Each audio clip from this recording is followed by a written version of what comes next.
안녕하세요 여러분, English in Korean에 오신 걸 환영합니다. 오늘도 제가 강의 올리기는 했는데 I did post a new lecture yesterday per our agreement. 아주 이렇게 수준이 높은 영어로 약속한 대로, 약속드린 대로 그러면은 per my promise, per my statements, per my agreement 이런 식으로 per the contract stipulation 원래 당 그거는 영어로 per이잖아요. So 이렇게 5,000원 당 1시간당 5,000원 벌어요. 그러면은 he earns 5,000 won per hour 이런 식으로. 근데 또 다른 용법이 있어요. per. So 아주 이렇게 수준이 높은 비즈니스 영어로 특히 비즈니스계에서 많이 쓰이는 표현 per our agreement, per my email 이렇게 이메일에서 말씀드렸듯이 뭐뭐 합니다. 그러면은 per the contents of the email 아니면 per our agreement, per the contract stipulations 이렇게 얘기하셔도 되고 아니면은 그 다음 급 이것도 격식체이지만 조금 더 낮은 것은 as. So as we agreed upon, or as I promised. 그리고 제일 편한 영어로 평상시에 이거 쓰셔도 돼요. Like I promised. 이거는 제일 편한 말투입니다. So 한국어로 얘기할 때 뭐 약속한 것처럼 뭐뭐 할 거예요. 그러면은 약속한 것처럼 like I promised. 근데 약속 드렸듯이 아니면 말씀드렸듯이 이거 조금 더 formal한 느낌 주잖아요.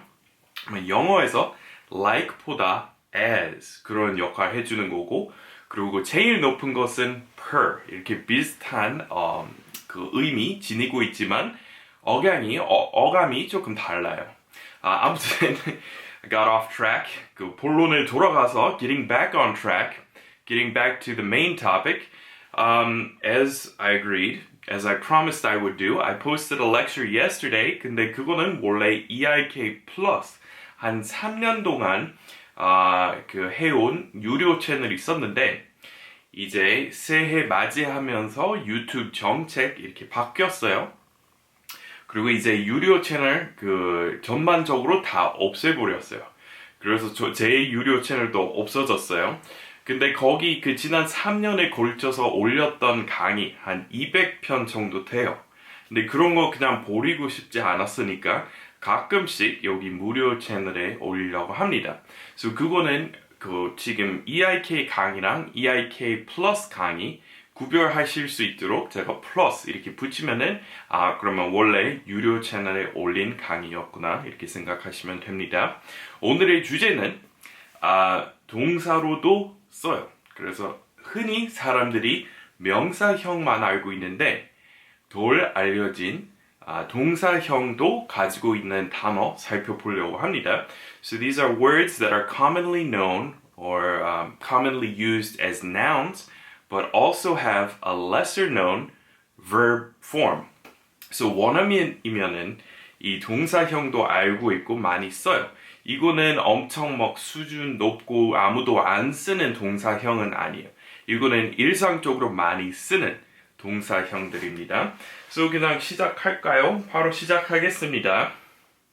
Alright, so floor부터 할까요? So 누구나 floor 명사형 아실 거 아니에요? 뭐예요?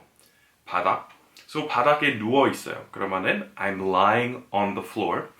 조만간 lay versus lie 이렇게 살펴보려고 하는데 나중에 조만간 그런 주제도 살펴보려고 해요. 원어민들도 많이 하는 영어 실수. 네, lay하고 lie 딱 펴면 쉬울 것 같은데 아주 복잡해요. 그거는 조만간 아마 5분 과외라는 강의에서 살펴보려고 합니다. 아무튼 I'm lying on the floor. He's lying on the floor. 그러면은 바닥이고 명사이고 쉽죠. 바닥 좀 닦아봐요. 뭐 sweep the floor 아니면은 clean up the floor 이렇게 얘기할 수 있잖아요. 근데 floor 동사형 뭐예요? 예를 들어서 I was floored. That totally floored me. 힌트 하나 더 드릴게요. 보통 그거 듣고 So when I heard that, I was floored. 뭐예요? 재미있죠? 이거는 충격 주다, 놀래다, 그래서 한국 사람들이 흔히 얘기할 때 놀래키다. 그러면은 자동사도 되고 타동사도 돼요. So it floored him. 왜냐하면 보통 진짜 놀라운 소식 듣고 어떤 반응 나와요? 사람들이 비유적으로 기절할 수 있잖아요. 아니면 기절할 뻔했어요. I almost fainted. I almost fainted. 근데 기절하면 어디로 떨어져요? 어디로 넘어져요? 거기 바닥에. So, 진짜 놀라운 소식 이렇게 듣고 사람들이 쓰러질 수도 있잖아요. 그러면 he was floored by it. I was floored when I heard that. So, 진짜 이렇게 대단히 놀라운 일에 대해서 얘기할 때 그냥 이거는 예문 일단 살펴볼까요? When I heard the news, I was floored. 그 소식 듣고 정말 놀랐다. 그 소식 들었던 순간에 정말 큰 충격 받았어요. So I was shocked. 근데 그것보다 한층 더 나아가 I was utterly shocked. 진짜 이렇게 한국어로 얘기할 때 기절할 뻔했어요. 그거랑 비슷해요. So when I found that out, I was floored. 뭐 이런 식으로 얘기할 수 있습니다. So 진짜 대단히 놀라운 소식. When you hear something that's absolutely shocking, you can say I was floored. The news floored him. He was floored by the news. 이렇게 쓰시면 돼요. Alright. 그 다음에 shelf. So 명사형으로 얘기할 때 책장에 있는 선반 있잖아요. 이런 거는 서랍은 지금 보이는지 모르겠지만 여기 책상 있잖아요. 여기 서랍 있어요. 그거는 drawer. So it's in the drawer. It's in my desk drawer. 근데 책장 보면은 여기 이렇게 된 선반 있잖아요. 그거는 shelf이라고 하는데 동사형도 있습니다. To shelve a project. 뭘까요? To shelve a project. The book was shelved. 뭐예요? 진짜 책 가지고 이렇게 책장에 꽂는 것도 일 수도 있는데 근데 비유적으로 어떤 계획, 어떤 제안, 계획안 이런 거는 보류됐을 때 So 이것도 the plan was shelved 또는 they shelved the plan 이렇게 둘 다 돼요. So the plan got shelved. The plan was shelved for a whole year. 왜냐하면은 바로 안 쓰려고 하는 거는 어떻게 해요? 선반에 책장에 이렇게 놓을 거 아니에요. So the script 또 대본 썼는데 그리고 영어로 우리 scenario 그거는 약간 줄거리라는 의미고 대본은 script입니다. So he wrote a film script and the producers liked it initially. 처음에 그 PD들이 이 대본을 봤을 때 반응 좋았고 제작하려고 했는데 근데 할 수 없이 잠시 보류됐어요. 그러면은 it was shelved. So he wrote a great movie script, but unfortunately it was shelved for 5 years. So 5년 동안 촬영 안 하고 제작 안 했는데 그냥 보류된 거예요. 그러면은 it was shelved이라고 하시면 돼요. So they shelved that plan이라고 하면은 그 계획을 보류시켰다입니다. Alright, 그 다음에 skirt. So skirt 쉽죠? 누구나 다 알고 있는 그리고 한국어로 얘기할 때 외래어로 쓰는 단어이기도 하고 스커트, 치마라는 의미죠. So she's wearing a skirt. 뭐 I bought her a skirt for Christmas. 뭐 이런 식으로 쓸 수 있는데 동사형으로는 뭘까요? skirt. 보통 옆으로 어디 간다는 의미예요. So, 예를 들어서 호수 있는데 호수 옆으로 갔어요. 그러면은 the hunting party skirted the lake. So, 이 파티는 이렇게 무리입니다. 여러 명. 이거는 파티, 노는 파티 아닙니다. 일행, 여러 명. 이것도 파티라고 하는데 사냥하러 나갔던 그러니까 사냥꾼 그 일행, 그 무리 물 옆으로 여기 따라가서 물가 있을 거 아니에요? 여기 옆으로 가서 이렇게 다른 데로 갔어요. 그러면은 they skirted the lake. 이렇게 어디를 따라간다는 의미. So it skirts the edge. This road skirts the edge of the lake. Okay, so 이 도로, 이 길, 여기 호수 있을 거 아니에요? 호수 옆 이렇게 따라가다가 이렇게 다른 데로 벗어나요. So 예문 볼까요? The trail skirts the lake and then heads up into the hills. 산책로는 호수 옆으로 돌아서 언덕 속으로 이렇게 나가요. 그러면은 여기 처음에 it skirts the lake, then heads up into the hills.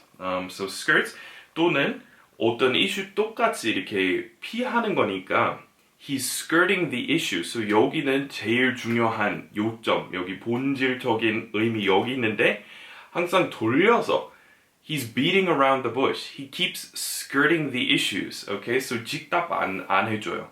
누군가 이렇게 뭔가 물어보는데 그 답을 이렇게 계속 피해서 이렇게 확답을 계속 피해서 말했어요. 그러면은 he keeps skirting the issues 이라고 할 수 있습니다.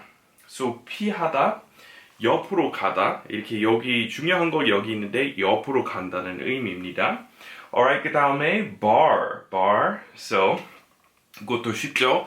bar, 술집. 근데 bar 왜 bar라고 부르기 시작했을까요? 거기 이렇게 bar 영어로 이런 기둥도 bar이라고 합니다. So 술집에 가면은 bar 자체가 있어요. 그렇죠? 여기 이렇게 약간 막대기, 난간 이런 거는 bar이라고 합니다. So 원래 거기 위에 술 올려놓으니까 사람들이 bar라고 부르기 시작했고 술집이라는 의미도 있고 막대기, 난간 이런 것도 가지고 있는데 그거는 명사형이고 근데 he was barred. You're barred from attendance. You're barred from using that word ever again. 뭘까요? 금지하다. 아니면 금하다. 이렇게 이거는 이제 쓰면 안 돼요. 막았어요. 그러면은 he was barred from speaking his mind. He was barred from speaking. 그래서 막대기 있으면은 이렇게 방해물 있으면은 못 가잖아요. 그러면은 차단됐어요. 이런 것도 barred이라고 할 수 있습니다. So 예문 볼까요? He was barred from the White House. 그는 백악관 출입이 금지됐다. 원래 이렇게 자유로이 왔다 갔다 할 수 있었는데 이제 못 가게 됐어요. 그러면은 어렵게 말하면은 persona non grata. 그거는 라틴에서 온 어려운 말인데 이제 환영 안 하는 사람 됐다. 근데 he was barred from the White House. 우리 이틀 전에 미국 뉴스 요약에서 어떤 그 화이트하우스에 있었던 일 이렇게 다루면서 우리 영어 청취 연습했습니다. 그래서 그 사건에 대해서 거기 나온 인물에 대해서 얘기할 때 이 문장을 나중에 신문에서 또 접했습니다. So he was barred from the White House. He was barred from speaking. 그러니까 그 사람 어디 가서 연설하려고 했는데 막았어요. 그 권리, 그 당국. The authorities barred him from speaking. 그냥 stopped him 이라고 생각하시면 돼요. Alright, 우리 1, 2, 3, 4 우리 그러면은 5번까지만 합니다. 원래 10가지 이렇게 정리했는데 좀 시간 다 돼가지고 그러면은 오늘 5번까지만 하고 내일 5개 다시 하겠습니다. 1, 2, 3, 4 Okay, water. So water 누구나 다 알고 있는 물이라는 의미입니다. Water. 사람들이 원래 또 물 이렇게 불가산 명사라고 생각하잖아요. 셀 수 없는 명사. So I drank a lot of waters 이라고 안 하고 I drank a lot of water, right? 근데 예외 있어요. 언제나 언어 좀 배우다 보면 언제나 예외 있습니다. There's always an exception in language. There's always an exception in grammar. 그리고 물도 그래요. 원래 우리는 그냥 I drank a lot of waters 이라고 안 하고 I drank a lot of water 이라고 하기는 해요. 근데 미국에 가면은 waters 이라고 하는 사람이 있어요. 근데 뭘까요? 일단 동사형일 수도 있어요. He waters the lawn. 또는 이렇게 셀 수 있는 경우도 있습니다. 그 단위 분명할 때 명백히 몇 잔 가리키고 있는데 생략해가지고 Can we have 2 waters? 원어민 옆에서 주문하는 거 들어보면은 Can we have 4 waters? 이렇게 많이 써요. 왜냐하면은 누구나 다 알고 있잖아요. 잔. So 4잔이라고 해야 되는데 4 glasses of water. 근데 줄여서 그냥 4 waters 이라고 할 수도 있습니다. So 가끔 이렇게 불가산 명사, 가산 명사 이런 개념 처음 접할 때 대표적인 걸로 water 셀 수 없다 이라고 하지만 사실 예외 있습니다. 아무튼 so water 물인데 동사형 뭘까요? He waters the lawn. He's watering the lawn. Don't forget 예문 Don't forget to water the plants. 그러면 물 준다는 의미입니다. So 식물 이렇게 키우고 있으면은 그리고 재미있는 보너스 표현 하나 말씀드릴게요. 그런 사람 있잖아요. 그 선물로 식물 아니면 꽃 이렇게 받았는데 항상 정기적으로 물 주니까 잘 되고 뭐 꽃 계속 피고 그러면은 he has a green thumb. 엄지 손가락은 초록색이다. He has a green thumb. 그러면은 식물 잘 키우는 사람. 그리고 어떤 사람은 식물 운이 안 좋잖아요. 그러면은 선물로 받았는데 바로 이렇게 it wilts. The flower wilts and dies. 그러면은 I don't have a green thumb 이라고 할 수 있는데 아무튼 그래서 동사형으로 얘기할 때 don't forget to water the plants. Make sure you water the lawn. 한국에서 그거는 중요한 이야기 아니지만 미국 사람 누구든 다 잔디 있어요. 앞에 the lawn이라고 합니다. 그리고 그거 관리하려면 물 줘야 되잖아요. So he's watering the lawn. Oh, where's dad? He's outside watering the lawn. Watering the tomatoes. 우리 토마토도 이렇게 키워요. 미국 집에서. 그리고 옥수수도 Make sure you water the tomatoes. I don't think you're giving them enough water. 이런 식으로. 그러면 동사형으로도 쓰실 수 있습니다. So 또 제가 준비했던 5가지 단어 있는데 재미있는 이렇게 동사 겸 명사 겸으로 쓸 수 있는 재미있는 표현 많은데 내일 살펴보겠습니다. So 네 링크 가면서 옛날 강의 중에서 볼만한 거 있으면은 제가 이렇게 마무리하면서 여기 링크 해 놓을게요. 네, 모든 기계에서 다 뜨는 거 아니에요.